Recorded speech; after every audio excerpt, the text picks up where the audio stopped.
Shalom, pamilya! Ako si Rabbi Rich. Ngayon, itutuon natin ang ating mga puso sa isang makapangyarihan at mapanghamong turo mula sa Mateo Kabanata 5, partikular ang talata 42.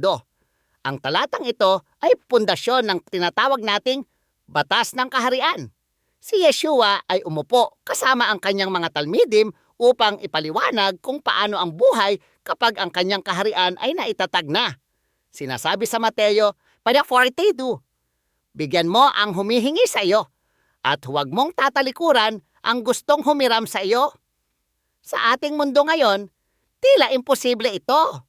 Madalas nating tinitimbang ang sarili nating gusto at kailangan laban sa pangangailangan ng iba.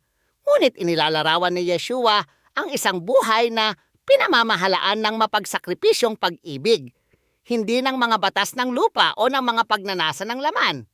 Ang turong ito ay sumusunod sa halimbawa ng paggawa ng higit pa sa kinakailangan.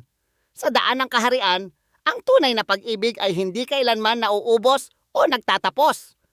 Bagamat ang ating kakayahang ibahagi ang pag-ibig ng Diyos ay madalas na limitado ng ating makasalanang kalikasan ngayon, itinuturo tayo ni Yeshua sa isang hinaharap kung saan tayo ay magiging ganap na malaya na ibahagi at maranasan ang buong pag-ibig ni Adonai.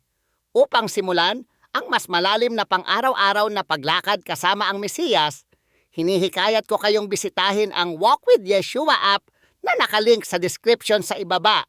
Ang radikal na pagkabukas palad na ito ay refleksyon ng puso ng Ama. Pinasisikat niya ang araw sa mga mabuti at masama at nagpapadala ng ulan sa mga matuwid at sa mga hindi matuwid.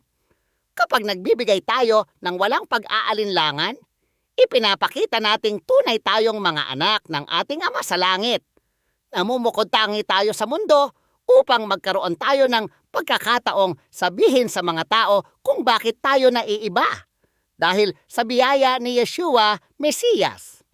Sa makasalanang mundong ito, ginagawa natin ang ating makakaya sa pamamagitan ng kapangyarihan ng banal na Espiritu upang mamuhay ayon sa pamantayang ito. Tinatawag tayong maging sakdal. Kung paanong ang ating Ama sa Langit ay sakdal. Ang antas ng pagbibigay na ito ay hindi tungkol sa bagay na ibinibigay. Ito ay tungkol sa teshuvah, ang pagbaling ng ating mga puso palayo sa sarili at patungo sa hari.